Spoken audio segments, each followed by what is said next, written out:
तो फ्रेंड आज की वीडियो सीरीज के अंदर हम डिस्कस करने वाले हैं इंजीनियरिंग सेट आर्टिफैक्ट। इससे प्रीवियस लेक्चर में हम लोगों ने मैनेजमेंट सेट आर्टिफैक्ट्स को डिस्कस किया और आज इंजीनियरिंग सेट आर्टिफैक्ट्स को डिस्कस करने वाले हैं, जिसमें चार जो सेट ऑफ आर्टिफैक्ट्स होते हैं वो कंसिस्ट करते हैं, जिसमें रिक्वायरमेंट सेट आता है, डिज़ाइन सेट आता है, इंप्लीमेंटेशन एंड डिप्लॉयमेंट सेट आता है। इन चारों को आज की वीडियो सीरीज के अंदर हम कवर अप कर लेंगे और सारी चीज़ों को मुझे पूरी उम्मीद है कि आप नोट्स को बना रहे होंगे, क्योंकि एग्जामिनेशन में नोट्स ही आपके लिए फायदेमंद होता है। तो आइए स्टार्ट करते हैं। सबसे पहला इसके अंदर पॉइंट कह रहा है कि to specify the vision statement we use the structure text in requirement artifact. This vision document describe the scope of the project and agreement between the founding the authority and the design. यानी जब भी हम specify करना होता है किसी भी vision को एक स्टेटमेंट के अकॉर्डिंग, किसी भी एक सॉफ्टवेयर के अकॉर्डिंग, तो कहीं ना कहीं एक एग्रीमेंट होता है उनके बीच में, जो भी आपके डिस्ट्रीब्यूट जो प्रोजेक्ट जो प्रोवाइड करता है जो कंपनी या फिर जो स्टेक होल्डर उन चीज़ों को एग्री करते हैं, उनके बीच एक अथॉरिटी होता है, डिज़ाइन किया जाता है चीज़ों को।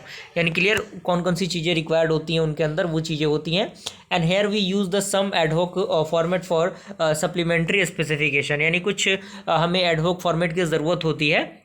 And here we use the UML, that means Unified Modeling Language Model, for engineering representation of the requirement model. यानी हम यूज़ करते हैं यूनिफाइंग मॉडलिंग मैनिपुलेशन जो लैंग्वेज होता है उसका, जो भी रिप्रेजेंटेशन होता है उसके लिए। And the requirement set is primary engineering context to evaluate the remaining 3 sets of artifact set and is the basis of test cases. Clear, यानी ये टेस्ट केसेस पे बेस्ड होते हैं। And requirement artifacts are evaluate assigned and measure through the combination of the following, यानी कुछ following terms होते हैं जिनके कम्बिनेशन पे ये वर्क करता है। पहला है कि analysis of consistency with the release specification of management set, यानी जो भी एनालिसिस होगा, जो कंसिस्टेंसी होंगी किसी भी मैनेजमेंट सेट के अंदर, उसके लिए हम एनालिसिस का यूज़ करेंगे। Analysis of consistency between the vision and the requirement models, यानी जो भी हमें विजन, हमारा जो गोल है उसके बीच में और जो रिक्वायरमेंट है उनके बीच में एक एनालिसिस होगा कि किस तरीके से चीज़ें उसमें होनी चाहिए, क्या उनका बजट है, उन सारी चीज़ों को हम देखते हैं उसके अंदर।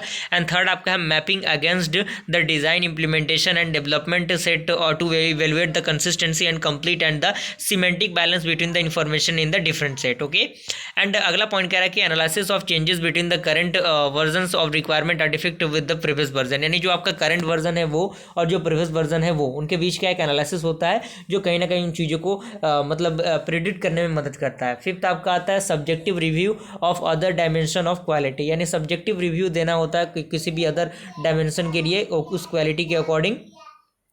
अगला आपका आता है डिज़ाइन आर्टिफैक्ट। तो इसमें कह रहा है कि द सॉल्यूशन और the output of the project is design by using the specific design module which is in UML notation, यानी जो डिज़ाइन होता है, जो सॉल्यूशन होता है, जो आउटपुट होता है किसी भी प्रोजेक्ट का, वो डिज़ाइन होता है किसके मदद से, एक स्पेसिफिक डिज़ाइन मॉड्यूल की मदद से, जो कहीं ना कहीं यूनिफाइड मॉडलिंग लैंग्वेज नोटेशन का यूज़ करते हैं।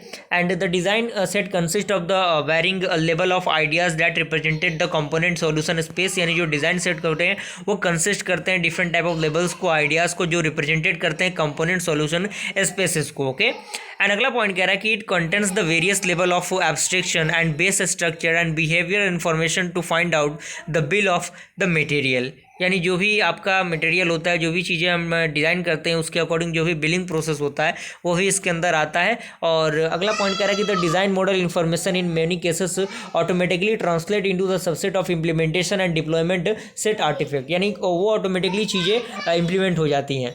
और 3-4 पॉइंट और भी हैं इसके अंदर, जिसमें कुछ फॉलोइंग टर्म्स हैं जिनमें डिज़ाइन आर्टिफैक्ट मतलब रिव्यू करने में मदद करता है, जिसमें आप देख सकते हैं 3-4 पॉइंट आपको मिल रहे होंगे यहाँ पे।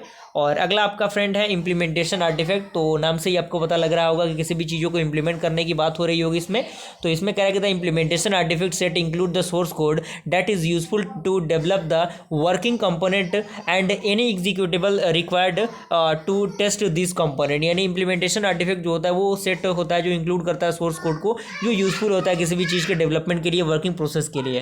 एंड अगला पॉइंट कह रहा है कि the executable are the primary part of the end systems which में custom component and application programming inter, that means the API reusable or legacy component of the programming language. Okay, और 3-4 point और भी आपको इसमें मिल जाएंगे जिनको देख के आप अच्छी तरीके से चीज़ों को कवर अप कर सकते हैं। चूँकि वीडियो का लेंथ काफ़ी लंबा ना हो इसीलिए मैं चीज़ों को जल्दी जल्दी समेट रहा हूँ, ताकि एग्जामिनेशन से पहले पहले आप तक कम से कम नोट्स प्रोवाइड हो जाएंगी, तो आप चीज़ों को खुद से पढ़ के समझ सकते हैं। बिकॉज वी आर इंजीनियर्स और मैं अच्छी तरीके से उन चीज़ों को रिलेट कर सकता हूँ। और कुछ टूल्स है, कुछ टर्म्स है जो यूज़ होते हैं इसके अंदर, जिसमें आपका डिबगर आता है, कंपाइलर आता है, कोड एनालाइजर आता है, टेस्ट मैनेजमेंट टूल्स आते हैं, और लास्ट आपका है डिप्लॉयमेंट आर्टिफैक्ट। तो डिप्लॉयमेंट आर्टिफैक्ट के बारे में 3-4 पॉइंट आपको मिल जाएंगे और काफ़ी अच्छी तरीके से सारी चीज़ों को डिस्क्राइब किया गया है। और यहाँ तक मुझे पूरी उम्मीद है कि सारी चीज़ें आपको समझ में आ रही होंगी। और जल्दी से जल्दी आप थोड़ा सा शेयर कीजिए ताकि जल्द से जल्द हमारा भी चैनल 10 के सब्सक्राइबर के आंकड़े को पार करे। और मिलते हैं फ्रेंड्स ऐसे इंटरेस्टिंग वीडियो के साथ, तब तक के लिए थैंक यू।